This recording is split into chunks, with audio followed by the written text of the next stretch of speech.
Welcome to all those watching the latest in this series of Health Tech World Roundtables. And today we're focusing on revolutionising cancer research and cancer care. We've got a fabulous group of panellists with us who bring with them a wealth of experience and knowledge and understanding of the subject. And I'm going to ask each of our panellists to start our discussion today by introducing themselves and saying a little bit about who they are, their organisations, and what their particular areas of focus are. And then we'll move on to cover a number of areas across that spectrum of how we revolutionise cancer care and research. So if I could start off with Alex. Hi, and thanks for having me. So my name's Alex Eavis. I put Alexandra in the chat, so you know I'm a woman, but maybe that was obvious. By email, it isn't necessarily obvious. So EMIS Group is an electronic health record provider in the UK. So we provide point of care systems to primary care, community pharmacy, community and mental health services, and A&E departments. We also have a number of kind of patient-facing services. So we have the Patient Access app, which has 16 million registered users and about 2 million people using it every month, and a patient information website called Patient Info that's kind of authored and peer-reviewed by clinicians. We're best known, I think, for primary care. So we have about 60% market share. We serve about over 4,000 GPs, and that also makes us the data custodian for probably about 36 million patient records in England and many millions more across the home nations. So primary care generally, in terms of sort of cancer, obviously cancer is usually sort of treated and detected in secondary care in hospitals. But increasingly, and what's I think is really interesting, where we have the GP record in the UK now being the master record, and all the information from other clinical system flows into that GP records.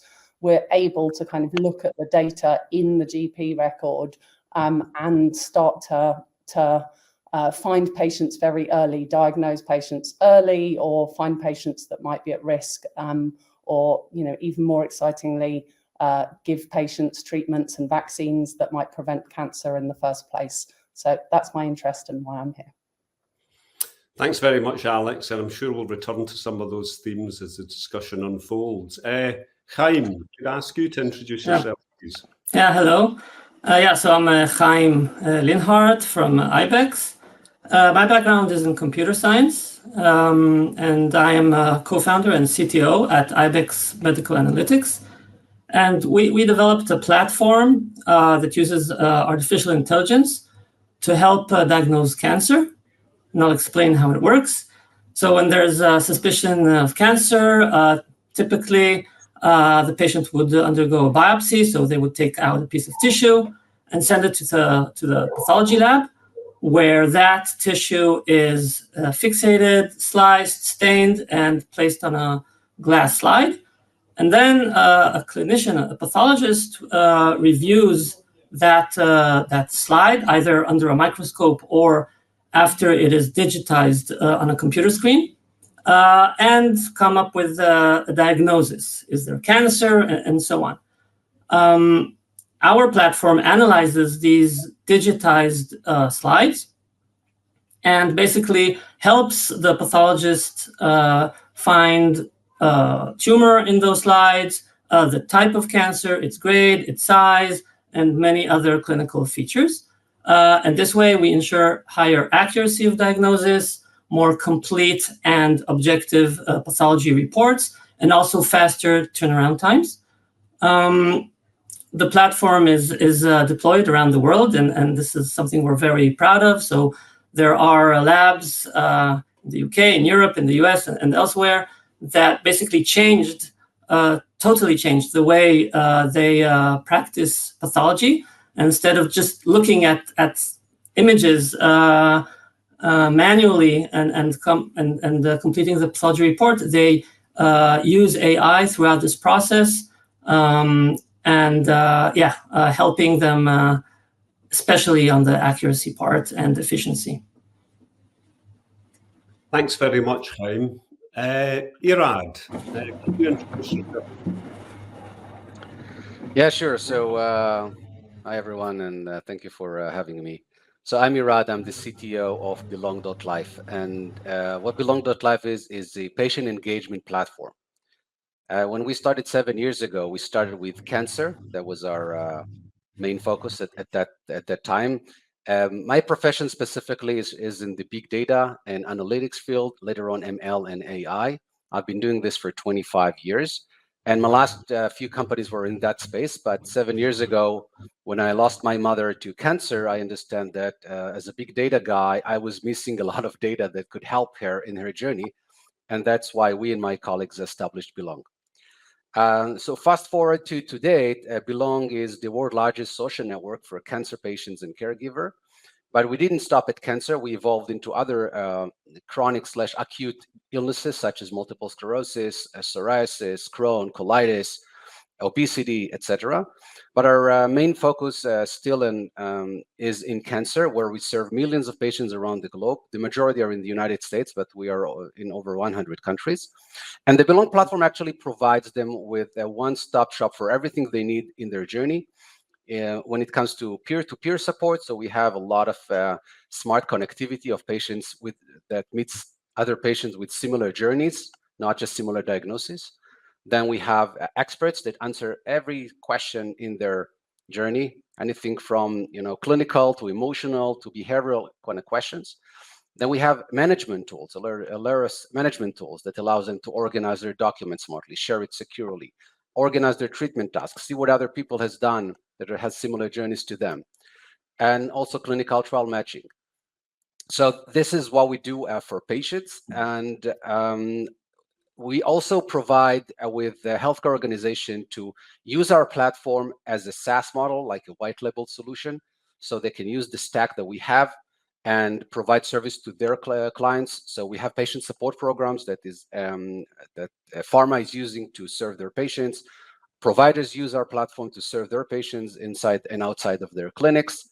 And very recently, we took all this data and trained a model. And we launched Dave and Tara, which are AI mentors that helps patients in their journey. Dave is more in the oncology part of the journey. Tara is in the clinical trial matching part of the journey. And it is already used by millions and provide the great care, empathetic accuracy, both on our platform and to our clients. Great, thanks very much for that, Irad. I'm glad you explained who Dave and Tara were behind you there on the screen. They are my co-workers. You could also hear, so apologies, you could hear in the background another Dave, which is my dog. So apologies for that. I'm sure it's taken years of training, Alex. Can I come to you firstly, Alex? I'd like to dive into the big issues relating to how we do revolutionize and increase the pace of research and care with reference to cancer particularly. Could you say something about what you regard as the big issues or opportunities with reference to that process of revolutionizing care and research? Yeah, I mean, I think the big opportunities is bringing forward diagnoses, is early diagnosis. At the moment, almost half of cancer cases are not diagnosed until they're stage 3 and 4. So stage 3 means it's already spread to surrounding tissues and or the lymph nodes. Stage 4 means it's spread to at least one other organ. And, pretty obviously, I suppose the outcomes and survival rates at stage 3 and 4 are much worse than outcomes at stage 1 and 2. So I think that's the kind of the big opportunity. In the UK, we've been collecting data in digital form since the 1980s, and all the data from different healthcare settings flows back into the GP record. So as you can imagine, there's kind of a wealth of information in that record about the patient and potentially risk factors that can create risk scores for different cancers. One of the big challenges that we have in the UK certainly is the ability. sort of wrapped up in information governance is the ability to process that data at sort of the scale required to find people, whether that's individuals or sort of groups of patients.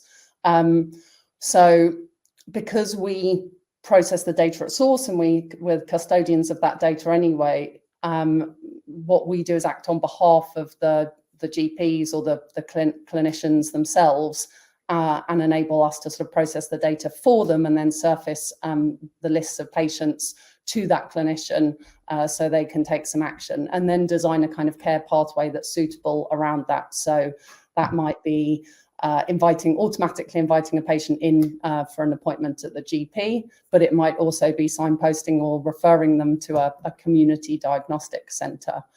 So there's some pros and cons in the UK, but there's certainly a massive opportunity to benefit patients.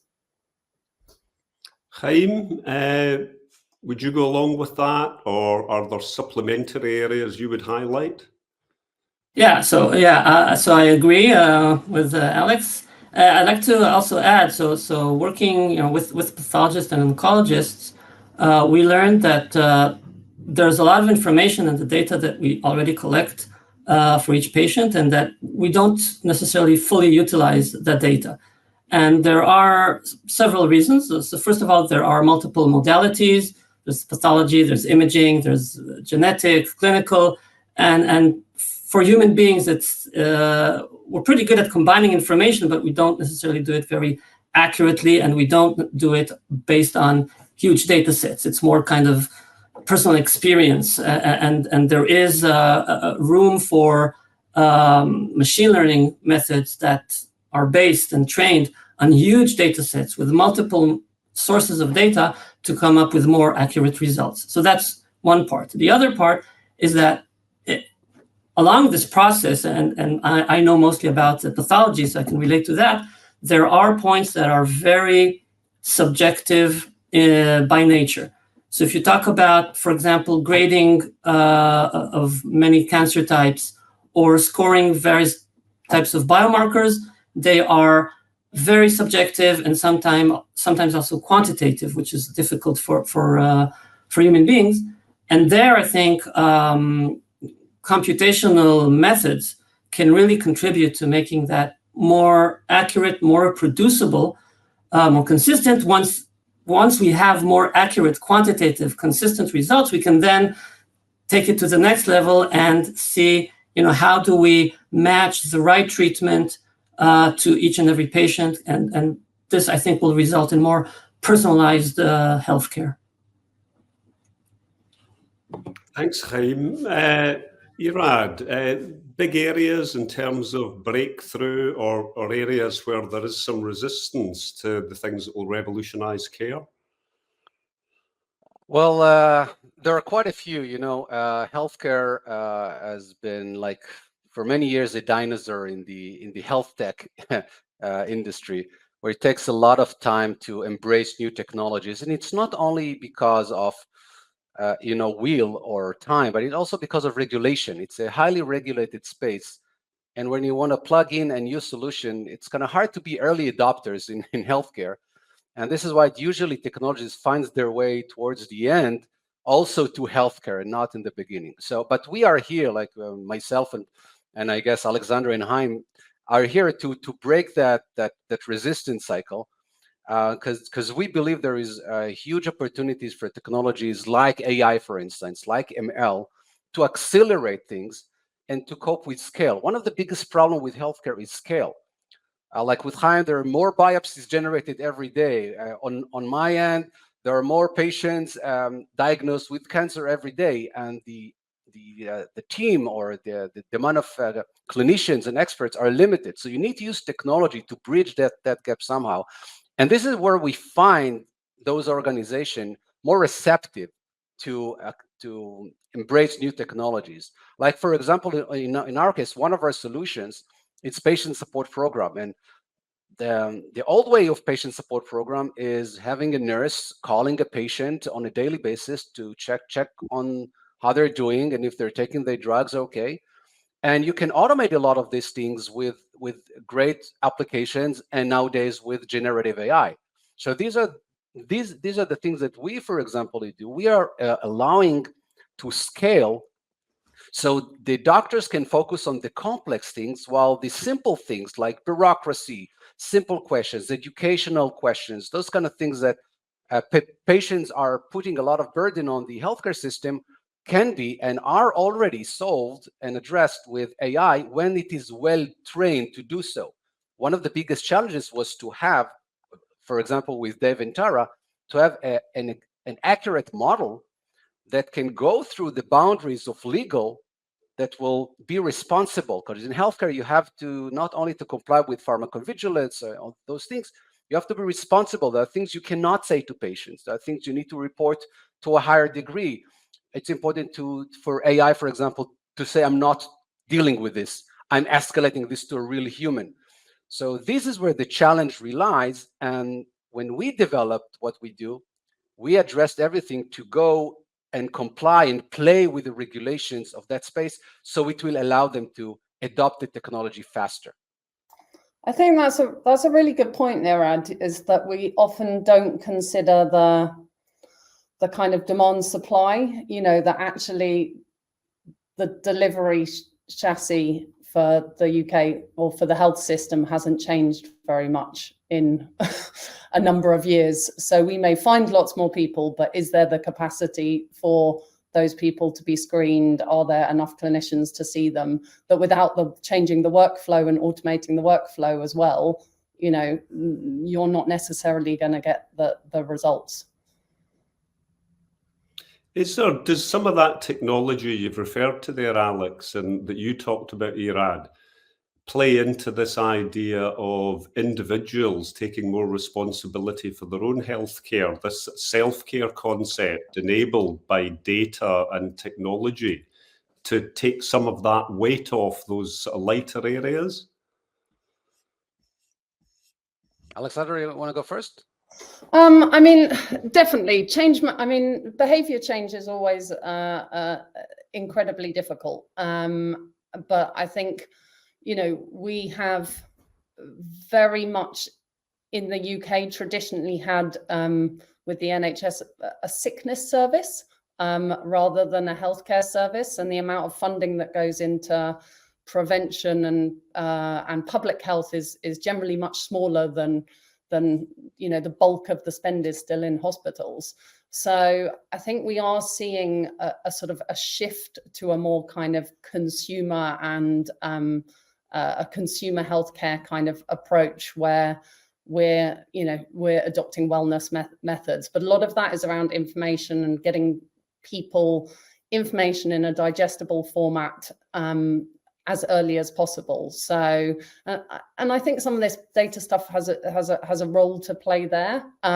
What is more complicated is the business model of it, because actually people are, well, certainly in the UK, not used to paying for that. So, and the NHS maybe also isn't used to paying for that.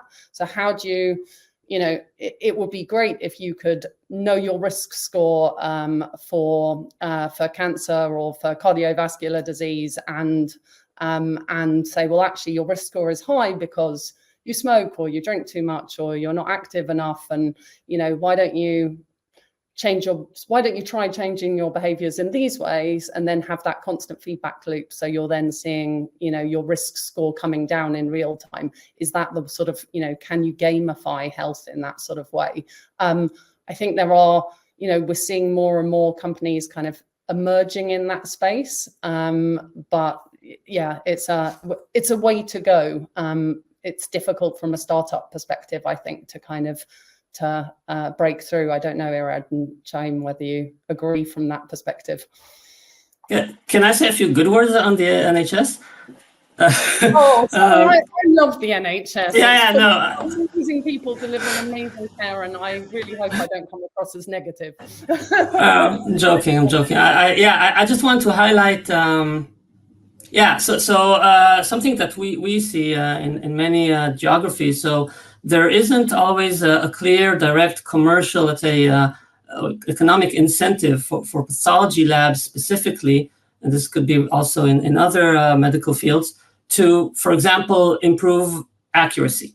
They want to be accurate, of course. The physicians very much want to be accurate, and the labs want to be accurate, but adopting new technology like AI in order to improve by, decrease your error rate from, say, 1% to 0.1%, they don't really have a way to pay for it until there is formal reimbursement by the healthcare system. However, in places like the UK, where you have the NHS and you have and the same organization provides the healthcare and is basically the insurer and bears the costs of healthcare, in those places, it is easier to make the case for improving accuracy. For example, the same organization pays for for its own mistakes. So I think in that respect, this is something that works well in certain geographies like the UK, like Israel, and it's more of a challenge in other places, which also basically pushes back on the rate of adoption of new technology. Yeah, I want also to add a few things to what Alex said. So yes, we do see that in the past 10 years, there is a shift in patient behavior to be more like consumer-like actors in this healthcare play. And it radiates in many ways. There are the good sides of the equation, where patients are investing more time in educating themselves and being involved in the journey, up to places where they are highly involved in the decision-making process. And in some circumstances, it's even put a lot of burden on the doctors, who needs to explain to them why that thing they read on Google is not related to their actual diagnosis. And so there's a fine line that goes between those things. And what we found out is that in order to make patients educated, you need to bring them into a trusted environment with trusted data. And this is one of the reasons we created Belong. So we want to educate patients. The real name of Belong, the Belong company, is Belong Tail. And the long tail in the prognosis is where the outliers are, those who kind of beat the statistics. And we want to make people beat the statistics, not by only understanding the data behind patient journeys and help science to do that, which we do, but also to make patients more involved in the process so they can make educated decision. For example, ask for the right genomic testing that is more relevant for them. Spend less time in the doctor visit on explaining what a tumor is and more about what treatment we should be doing. So those kind of things makes them highly educated, and also maybe a little bit of consumers, so they know what they should ask or focus on in their journey. And it also addresses other things beyond the clinical part of the journey, because there's many other challenges. Within the doctor office, you only treat the tumor and the symptoms, but outside you have many more challenges. So yeah, the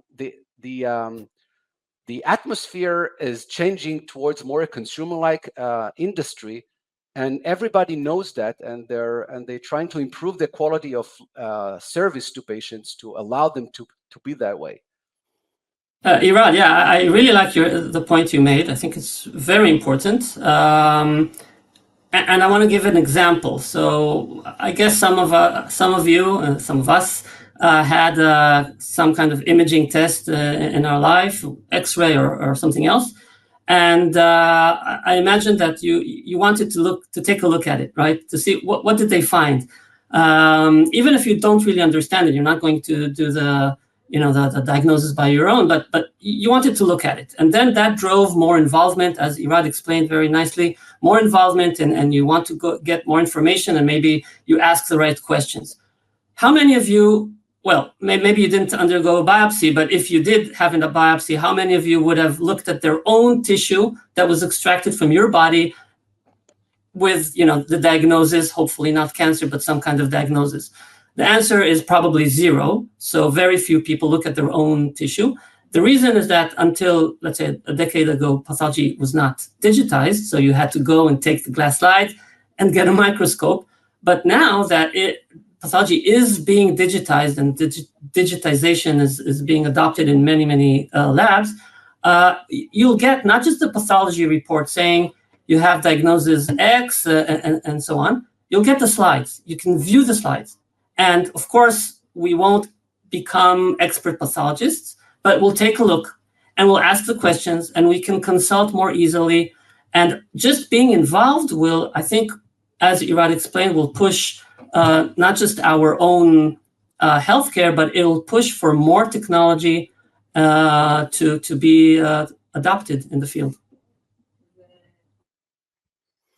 Are there some issues around trust with reference to data? I mean, it seems to me that data and how we use it has enormous capacity to revolutionize some of the issues that we're talking about.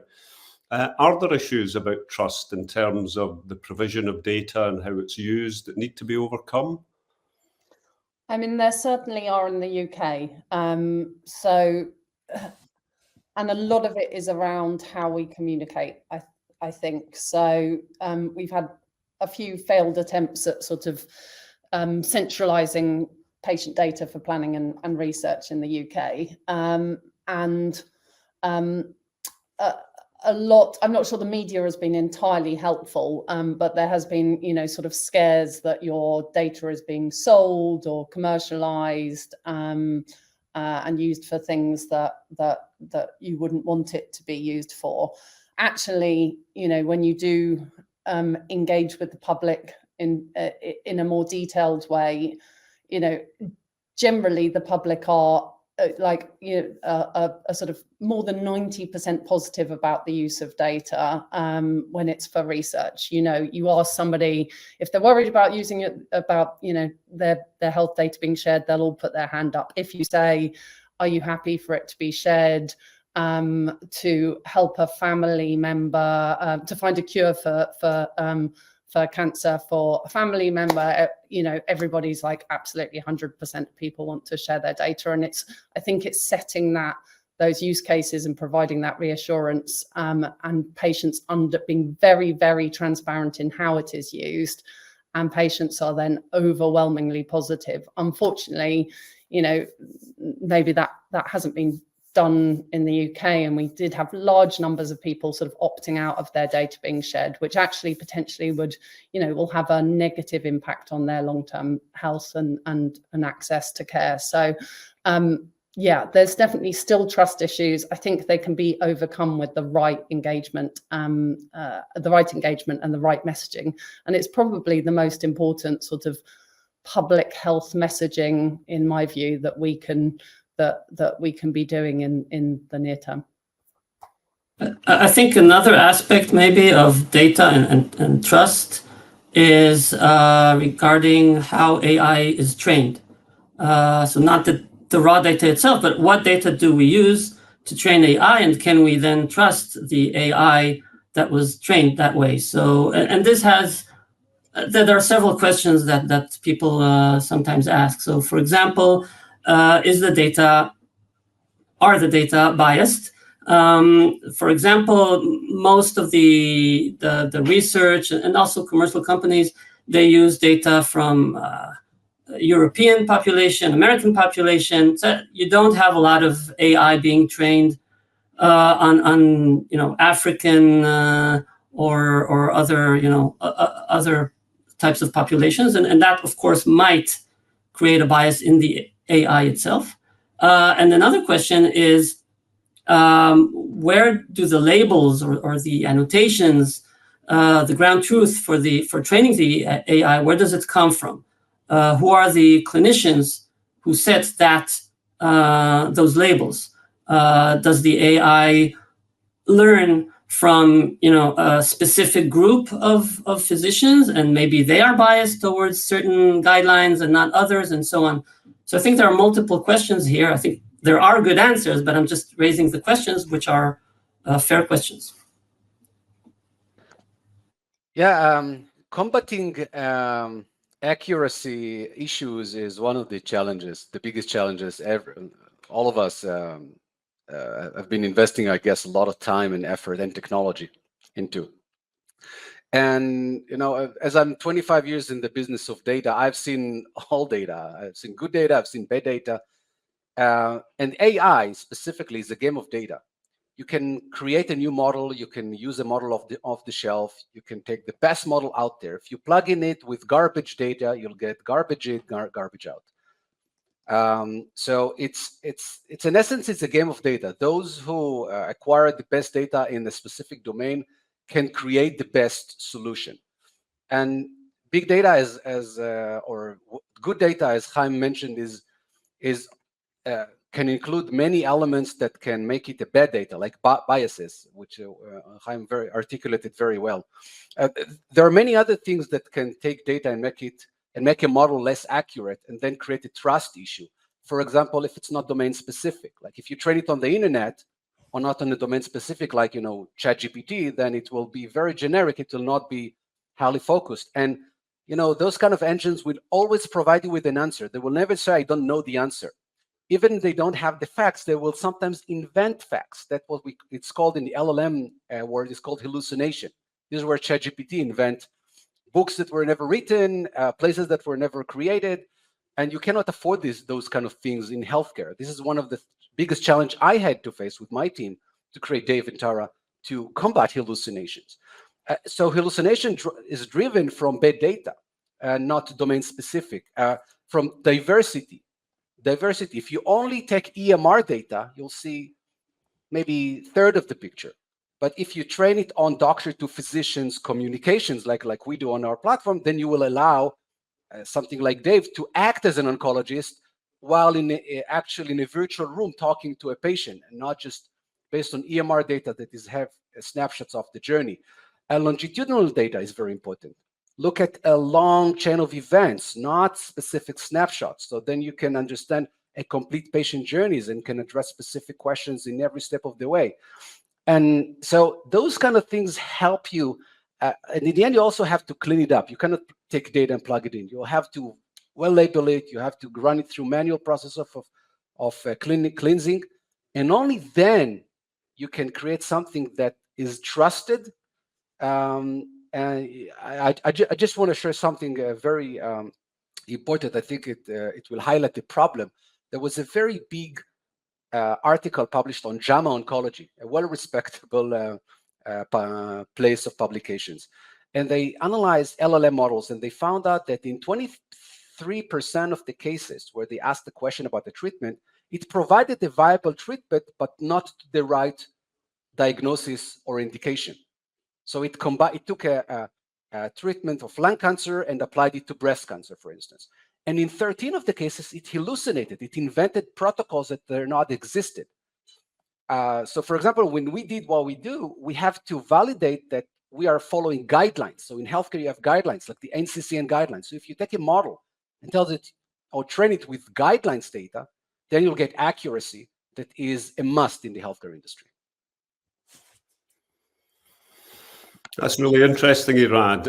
And, you know, I think it highlights how important it is that the data is communicated effectively and people understand what the benefits are of data when it's used effectively and properly and in the right way.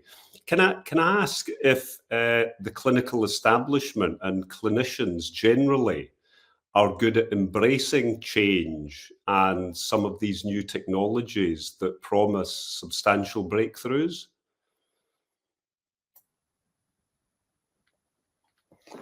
Shall I go first? So change management is hard, and I think has to be thought about in for like early on. So involving clinicians and thinking about the implementation in the healthcare system is really, really important to do early. I mean, we certainly experience as kind of, I would say, you know, we don't have a load of data scientists. We don't have people creating algorithms and risk predictions in-house. We always work to implement them in the clinical system, and too often it comes quite late in the day that people think about think about the implementation too late. How will this actually work in clinical practice? You know, you can't say, oh, here's a list of 1,000 people to a GP and say, you know, they're at higher risk of this. You know, they just wouldn't have the time to screen 1,000 people. So how would that work in practice? Do you need to spin up a separate screening center? Do you need to, you know, change the healthcare provision in some way? Actually, when you think about that and you co-create stuff with clinicians and work out, you know, how to deliver it effectively within clinical workflow from day one, I think clinicians embrace anything that can improve patient care. But we've just always got to be mindful of the kind of the time pressures and the burden when we've had, you know, I think it is a global challenge that the number of clinicians, you know, is unable to meet the demand of a sort of aging population and growing healthcare needs. But that's kind of why I think prevention is another thing that we haven't really talked about, but actually, you know, there's some really exciting sort of cancer vaccines and things that are coming to market that, you know, can potentially stop the demand growing. There's the HPV vaccination for cervical cancer. So 1 in 142 women in the UK get diagnosed every year with cervical cancer. There's 850 deaths each year in the UK linked to cervical cancer. And that's actually most common in women from deprived areas as well. A few years ago, we worked out, there was a sort of landmark study that found that if you give an HPV vaccination to 12 to 13-year-old girls, it reduces the risk of them getting cervical cancer by 87%, which is massive. So, you know, we started a huge vaccination program in the UK in schools, but, you know, people fall through the gaps. So we've been working at how you can use data to detect some of the people that didn't have their vaccinations at school, and then use GP practices or community pharmacies or sort of or vaccination teams in different care settings to mop up those people. So you can see that sort of work is gonna, you know, it's just gonna massively change, you know, hopefully the occurrence of cervical cancer, and therefore kind of, you know, the clinical burden and obviously the patient burden of cervical cancer in the UK. I can share some of our experience. So for example, and changes, by the way, changes always could be difficult for all of us in every aspect of life, and certainly when it comes to diagnosing cancer. So when you ask a pathologist to move, for example, from using the microscope to reviewing slides digitally, some like it, some don't. They're used to their microscopes. Why change anything? However, when you provide them with really important added value, then change becomes much more easy. And I can give an example. So in the first several years, most of our deployments of the AI were in the context of a second read or a quality control tool. So the pathologist would keep diagnosing the slides the same way that they always did. We didn't change anything, but then the slides would be analyzed by our AI, and we compared the AI findings to the pathology report, and we would raise a flag if there was a potential discrepancy. Pathologists working in labs around the world with this system for prostate cancer specifically, we find in every lab we worked with between 2 to 5% major mistakes. By major mistake, I mean a prostate cancer that was entirely missed, so that the case was reported as benign, or a case reported with a low grade, which was actually high grade. High grade in prostate typically means prostatectomy, an excision. So once a pathologist sees this, you can imagine their reaction. You can imagine how important it is for them to say, well, I want this, we need it, and we need to to change something. So, and then moving from like a quality control workflow to primary diagnosis assisted by AI, that's the easy part. And I think in many ways it's like, using, let's say, Notepad on your computer to write a document, and then someone comes with a word editor like Microsoft Word or something similar, and suddenly you get a spell checker, and you get fonts, and you get grammar checks, etc., etc.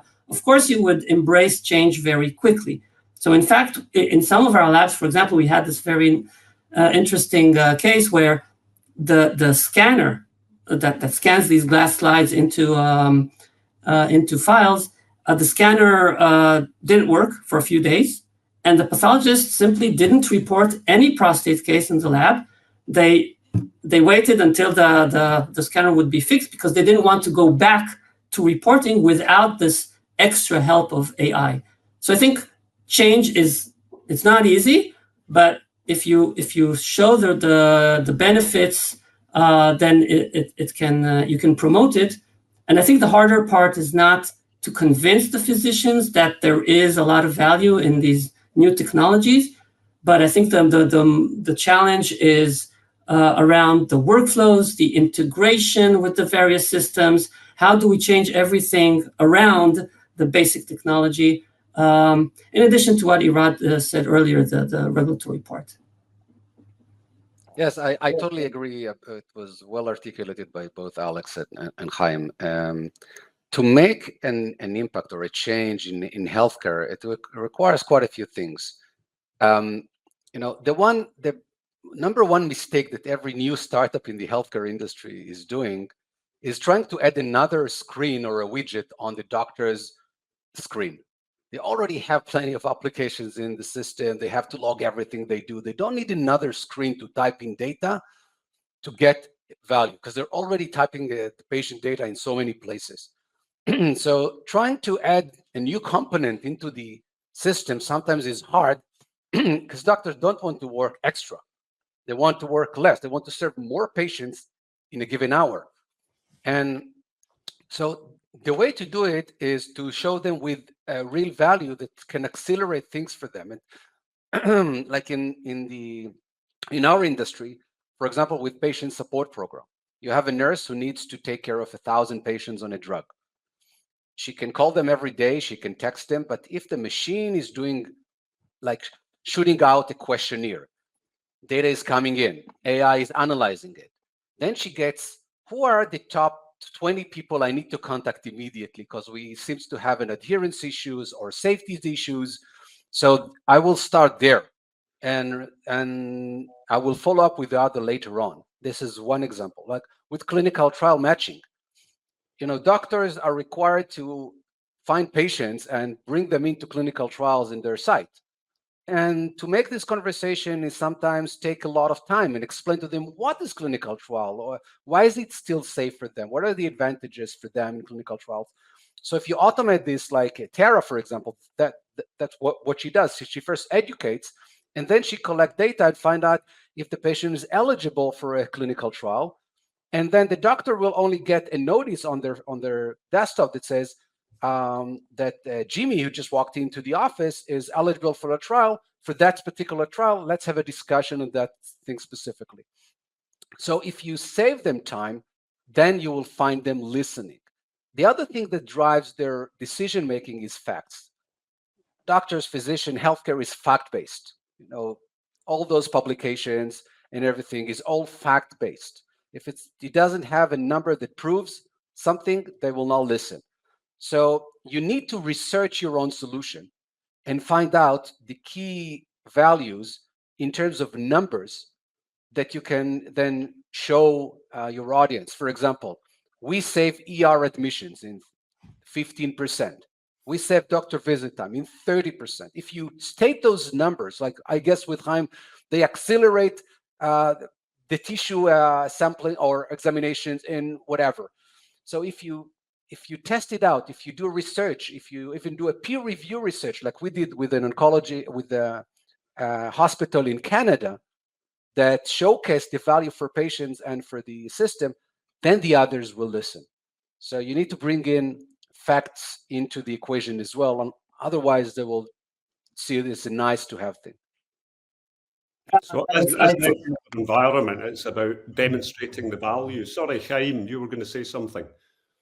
I totally agree. It's very important, of course, to generate evidence of the right studies and so on, and provide the numbers, as Irad said. I think, in addition, there's also, at least in some domains, there is also the question of explainability. AI is a black box, and if the AI says, I think you have cancer, or I think this is X, if the clinician, can't verify, can't confirm, can't check it, it's harder for them to use the AI, and so I think explainability, or working with the physician, not just instructing them, this is what the AI decided.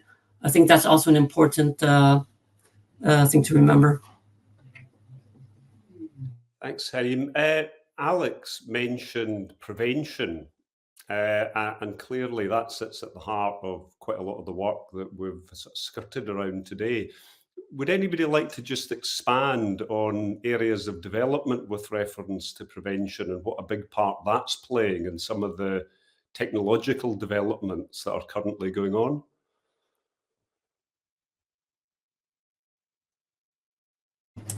I don't know if it's really exactly prevention, but I think, early detection, in our case, mainly cancer, but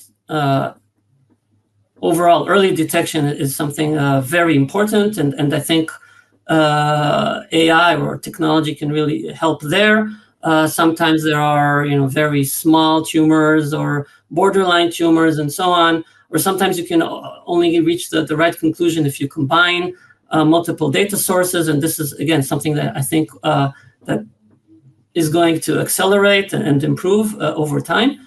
And I think something that is perhaps, again, doesn't fall under prevention, but is somehow related, is equality of healthcare.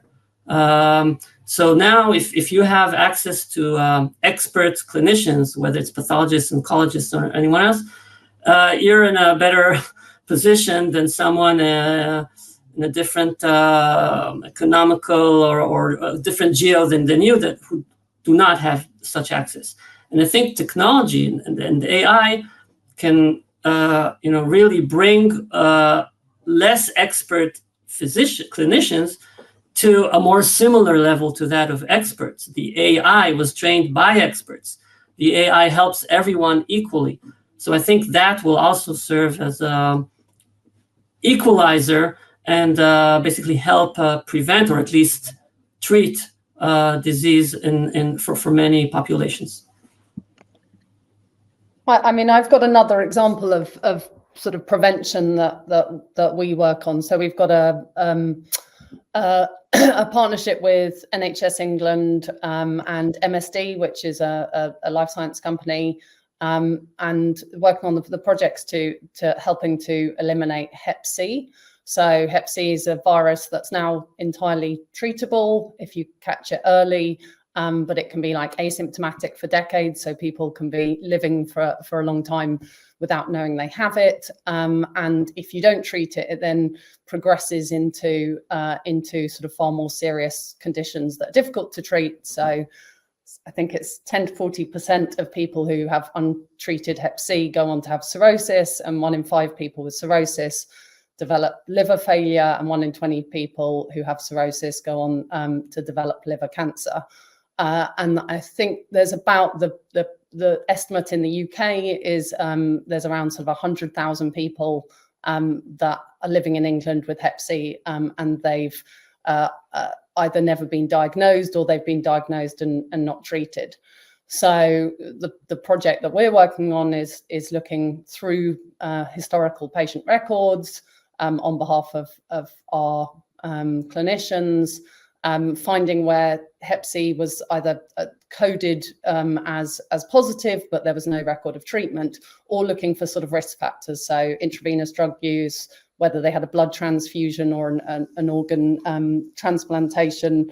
I think before 1982 or 1992. Anyway, I'm not sure. And then once you've found that at-risk patient, we, rather than surfacing that to a GP because they're not that well placed and they're too busy to do something, that list of patients is surfaced to a specialist service called an operational delivery network, and they have people there that are really highly trained in contacting and reaching out to groups of people, and then they can invite them in for screening, for testing, screening, and if appropriate, treatment. And that's kind of that beautiful win-win, right? So, it's great for patients. Obviously, it increases, system efficiencies. The World Health Organization has a goal to eliminate Hep C by 2030.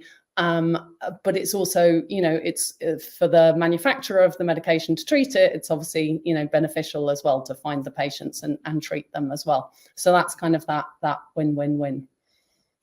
Yeah, I also want to add to the prevention aspect.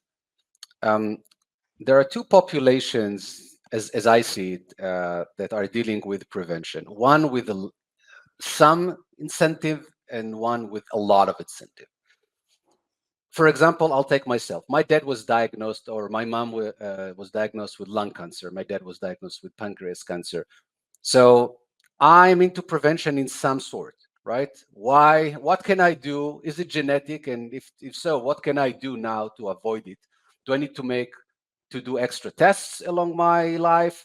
Do I need to make some more precaution about what I drink, what I eat? So I have this kind of incentive is still low. The population is still not fully incentivized to take care of that, even if someone who's close has been affected.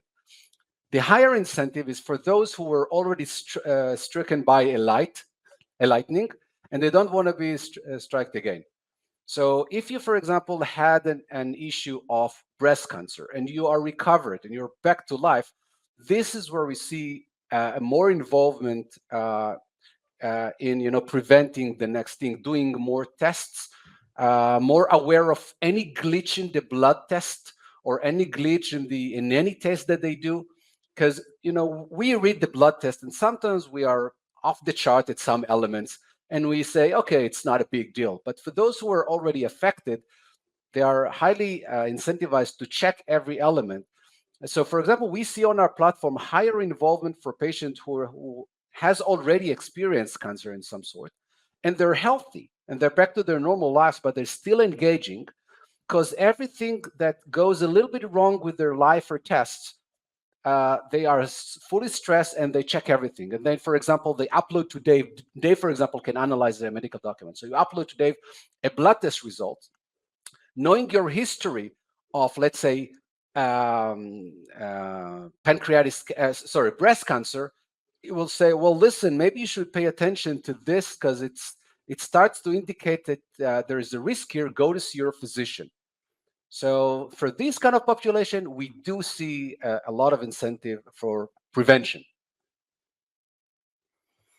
Thanks for that, Irad. I'm going to start to sort of pull things together and ask each of you as panelists for some final words and thoughts on the big priorities. But before I do that, are there any areas that we haven't covered that anybody would like to speak about? Okay. Great. Well, we have covered a lot of ground.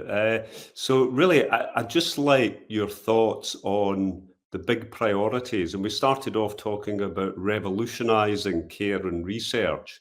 If there were one or two really big things that could make a profound difference to that, what do you think they are? Big question, I know, but maybe just some final thoughts on that. If I can start with you, Chaim. Yeah, I think there are several things that could really help us make more progress and faster. So I think one is to provide more access to large sets of data, like nationwide data lakes, etc., where everything is anonymized and so on. So patient safety and privacy is maintained, but to allow the industry, the academia access to all this data of different sources that could accelerate new developments.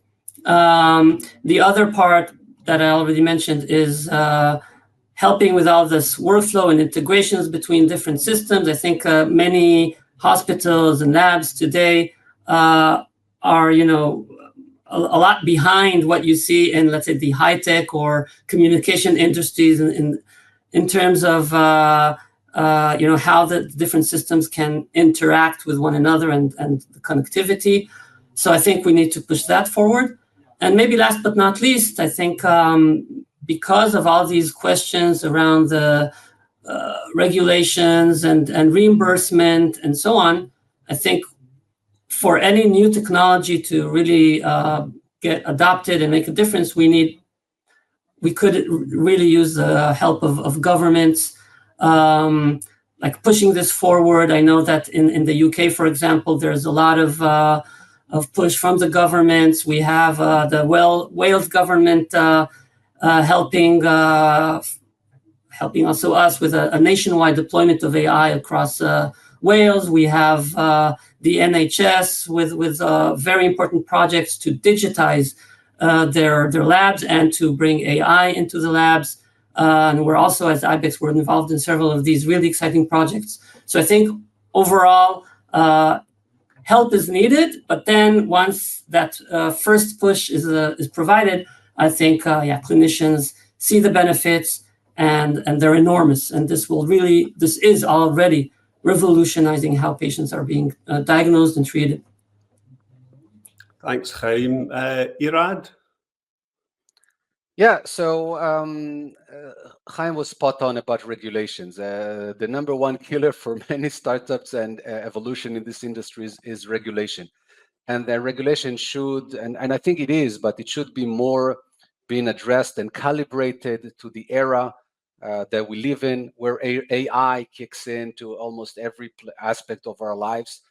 And yes, there are boundaries that need to be made. There are new regulations that need to be written, like the one that is now called the Responsible AI Regulation, that is going to put an end to a big chaos of what is allowed and what is not allowed for LLM and patients to do together. So yeah, regulation is number one, and I think more is needed there. I see more and more providers and pharma opening up innovation centers because they acknowledge the fact that there's a lot of things invented, outside, and they need to bring it in to be, up to date and to provide cutting edge service to their audience. Otherwise, they would just lose their audience. So I encourage more and more of those to open up innovation centers, to bring in new startups, new technology, to test it out in a safe environment. And we are contributing our part to that by educating and helping them to do this. Maybe the other obstacle that I see is, investments in this industry. They are huge, but due to the fact that, I was in the IT field, I could develop a product, and in 3 months, I could put a prototype into a friend's production environment because he was a tech-savvy early adopter on a lower grade environment where it doesn't hazard his users. But you cannot do this with healthcare. You have to get FDA approvals. You have to do a lot of testings if you bring a new medical device or a new drug. So from the moment you start the journey until the moment you have a paying customer is a long way. But once you get all the burden and you get MSAs with larger companies, then it's much easier to bring in the new technologies. So I encourage more investors to go into that field to be able to accelerate it because change is needed. And we are all doing our part, but it can be done without investment money. Thank you, Irad. And Alex, you get the last word. Well, I'd encourage innovators and anybody that's developing tools that leverage data to think implementation. So think about how those tools can be implemented in clinical workflow so that our amazing clinicians can really help move the dial from reactive to proactive and preventative care. And for cancer, that means, finding and giving vaccines, finding and treating patients as early as possible. So, you know, we not only lengthen lives, but we save lives. Thanks for that, Alex. Well, that brings us to the end of this roundtable discussion. For all those watching, thank you for doing so. And please share this discussion as widely as you can. It really does deserve to be shared and heard by as many people as possible. I'd like to thank Alex and Chaim and Irad for joining us and sharing their experience and knowledge. I hope this discussion has in its own modest way helped just push forward the subject of how we revolutionise care and research for cancer. And I'm sure we'll follow up on some of the themes that have been aired today. So thank you for all those watching. Again, please share this as widely as possible. And thank you to a fabulous panel, Irad, Chaim, and Alex. Thank you.